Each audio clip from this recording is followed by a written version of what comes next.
여러분, 오늘 본문을 통해서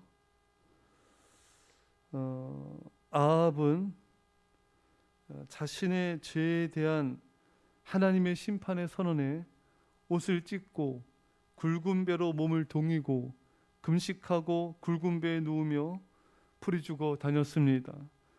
근데 여기서 중요한 것은 아합은 참회하는 것처럼 보였지만 그의 마음은 아직도 겸손해지거나 고쳐지지 않았다는 것입니다.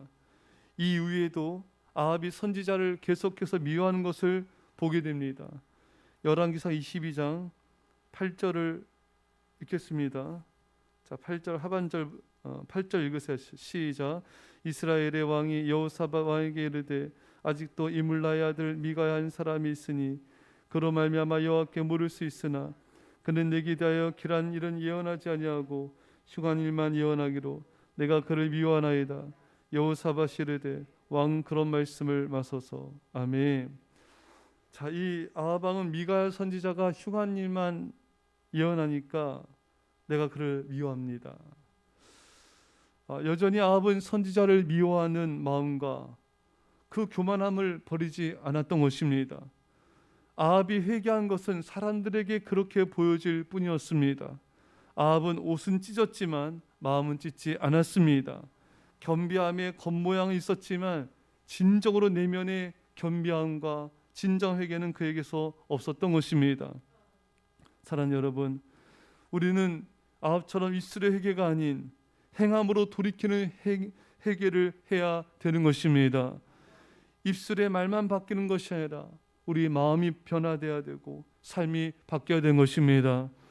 로마서 12장 1절에 너희는 이 세대를 본받지 말고 오직 하나님의 선하시고 온전하시고 오직 마음을 새롭게 함을 변화를 받아 하나님이 선하시고 기뻐하시고 온전하신 뜻이 무엇인지 분별하도록 하라.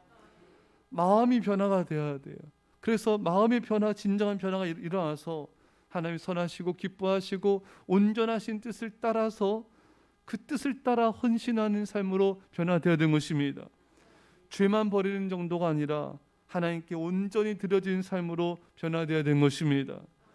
일주일에 몇 번 교회 나오는 것을 만족하는 것이 아니라 매일매일 어떻게 하면 하나님을 더 기쁘시게 할까, 어떻게 하나님 더 사랑할까 항상 연구하며 주님을 위해서 헌신하는 삶을 사는 것, 이것이 바로 진정으로 하나님이 원하시는 회개인 것입니다. 그런데 아합은 심판에 대해서만 회개했지 죄에 대해서는 진실로 회개하지 않았던 것입니다. 지금 당장 선포되어진 이 심판이 두려워서 그것을 피하기 위해서 일시적으로 회개한 것입니다. 임시 방편적인 일시적 회개는 하나님의 심판과 징벌을 피하는 근본적인 방법이 될 수 없습니다. 진실로 하나님을 사랑해서 회개해야 됩니다. 하나님을 사랑하면요, 어떻게 회개하냐면 단지 두려워서 회개한 게 아니라 하나님의 마음을 아프게 한 죄를 내가 범했다, 나의 죄로 말미암아 하나님을 아프게 하고 내가 많은 영혼들의 마음을 아프게 했다, 이것이 마음 깊이 이렇게 우리의 마음을 후업하게 되는 거예요. 그래서 처음 하나님 앞에 통회하는 마음으로 회개하게 된 것입니다. 이게 바로 진정한 하나님 원하시는 회개인 것입니다. 여러분, 우리가 진정한 회개를 들으려면은 하나님을 마음과 뜻과 힘과 생명을 다해 사랑해야 돼요. 그래야지 정말 가슴 아픈 회개를 할 수가 있는 것입니다. 징벌과 심판에 대한 두려움과 공포로 일시적인 회개에 머무른 자가 되어서는 안 됩니다. 물론 우리는 하나님의 심판을 두려워해서 회개해야 하지만 하나님을 사랑해서 하나님을 경외하는 것입니다. 하나님을 사랑해서 하나님을 경외하고 죄를 무서워하고 죄 짓는 것을 멀리하는 자가 되어야 되는 것입니다. 여러분과 제가 이런 회개를 드릴 수 있기를 축원합니다. 오늘 본문에 저의 시대에는 내리지 아니하고 그 아들의 시대에야 그의 집에 재앙을 내리리라. 아합은 하나님께서 너 때는 내가 이 재앙을 다 내리지 않겠다, 자녀 아들 시대에야 재앙을 내리겠다. 아합은 자신의 죄에 대해서 집행유예를 받았습니다. 아합의 겸비함 때문에 파멸시키기로 더 있었던 아합의 집은 그의 자식의 시대까지 연기가 된 것입니다.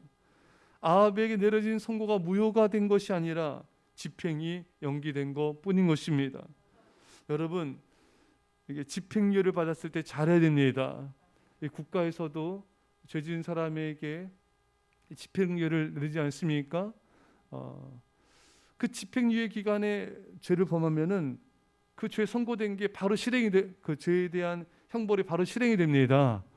그러니까 집행유예 기간에는 더 조심해야 돼요.